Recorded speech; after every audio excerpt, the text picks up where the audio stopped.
Hello, everyone. Today, we're going to talk about a question that we at the Osmosis team have been thinking about for quite some time, which is the question of how to hyperscale a DEX. And in having this discussion, I'm going to outline a technical vision for the Osmosis chain that until this talk has not really left the confines of our organization. My goal is not to claim that there is one way to scale up a DEX, but that whatever path you take, it's going to lead you to building an app chain. So first of all, what the heck do I even mean by the word hyperscale? To me, this means fast, cheap, and high throughput, but I'll be more specific. When I say fast, I mean 250 milliseconds or less. This is a bound that is set mostly by the speed of light, but I actually think we can do even better. When I say cheap, I mean essentially no cost for almost or all operations, especially the high load ones, such as limit orders. And when I say high throughput, I mean tens of thousands of trades per second, and even this is a lower bound. And I think that we should be building systems that can scale even beyond this. You know, I hate to say this, but I should also add that we don't want to give up common sense functionality, such as giving good execution price for traders. And if we're going to call the thing a DEX, my only ask is that it has more than one node.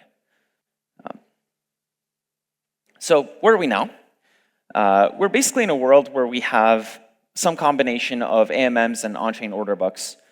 AMMs have this horrible trade-off of giving up limit orders. And in doing so, they introduce a level of capital inefficiency that many of you are familiar with. And the moment you add back limit orders, they become on-chain order books. And the problem with on-chain order books that we've experienced at Osmosis is that there is this for throughput. That market makers, there seems to be no real upper bound on how much throughput traders can consume.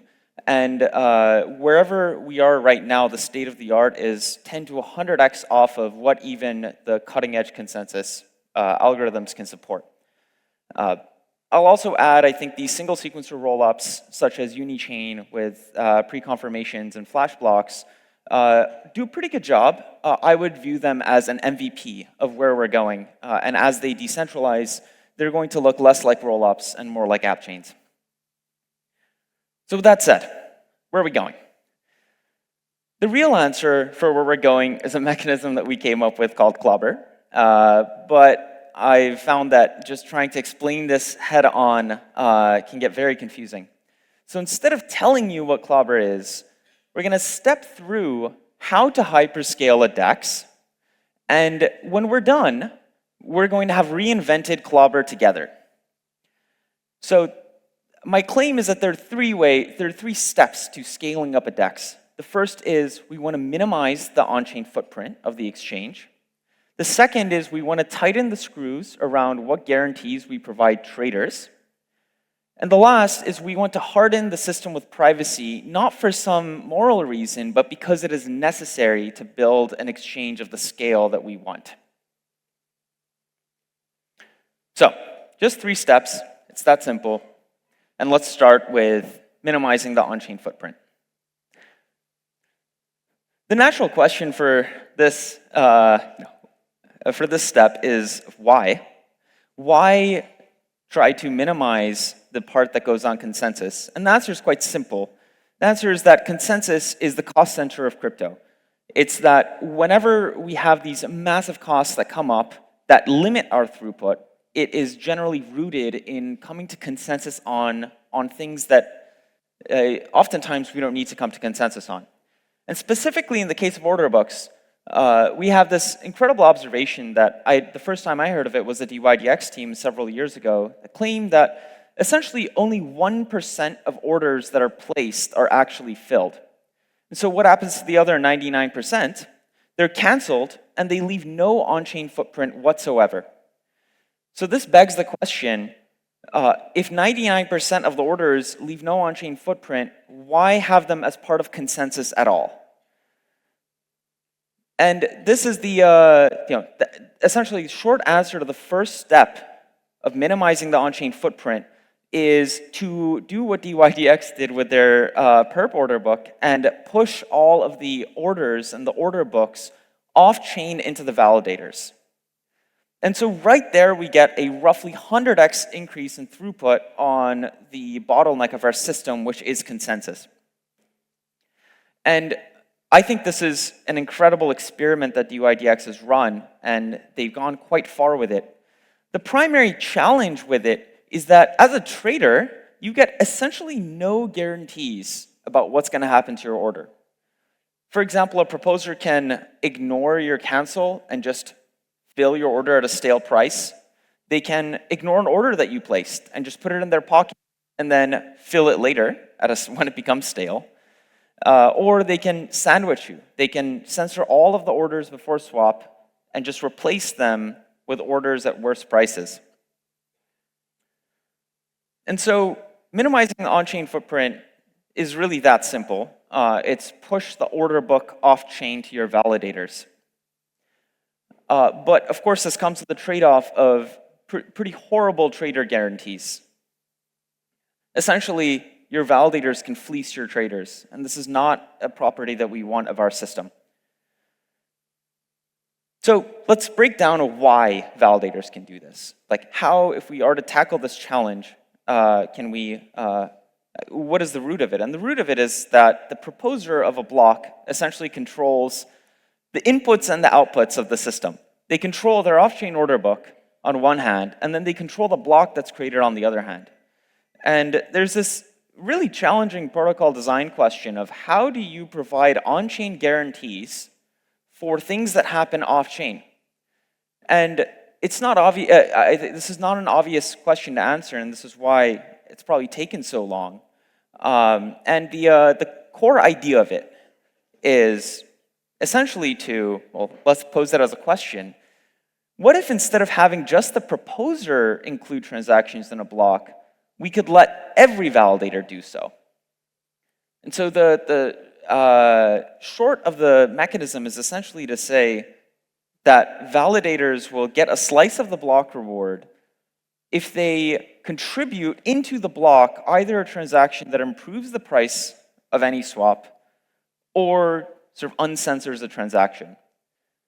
You might notice that this is highly application specific. This is not something you can go build on a general purpose chain. And this is by design. The primary goal here is to arm the validator set with the ability to essentially uncensor things that the proposer would censor. And my very hacky, if the red triangle is the validator that is the proposer, normally the block would get filled with just that red bar. But in a system that we're talking about, which we're calling Clobber, you can imagine that transactions come from many different validators, and the block gets populated with input from not just one party, but from many parties. And this is, for those coming from Ethereum land, this might seem familiar with the whole multiple concurrent proposer work. But the critical difference is that the logic here around this process is application specific. We're providing guarantees to the trader based on the fact that they are using a protocol that understands the application layer. So what does Clobber stand for? It's essentially CLOBS, a central limit order book, with batch executed rebates. The rebates are the block rewards that flow back to the validators. And it's a way to incentivize validators to contribute to the positive sum activity of the exchange. So we've minimized the on-chain footprint with a 100x throughput increase from pushing order books off-chain. We've strengthened trader guarantees by allowing many validators to contribute to block building. And now we need to harden the system with privacy. It's actually a good question to ask, why do we need to do this? We've already come quite far. And the simple answer is that even though we have much higher throughput and generally better guarantees than most on-chain systems, we are still missing the sort of level of elegance in the mechanism which some of you who are familiar with Tendermint might have noticed.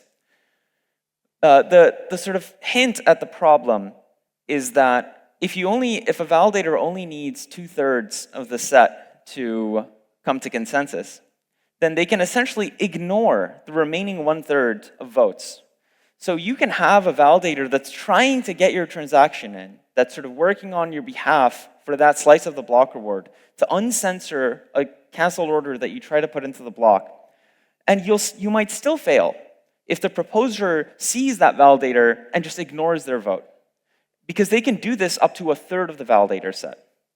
And this is actually, my view when we first stumbled on this was that this was intractable, because if you lower this threshold, you end up in a position where you can halt the chain super easily. If you make it 1/3 to 10%, you only need 10% to halt the chain. So Sunny came up with a brilliant idea of essentially introducing privacy. It's almost a direct quote.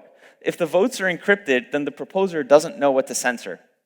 And I think that this is the final missing piece in this mechanism that essentially makes it so that we can get to the back button.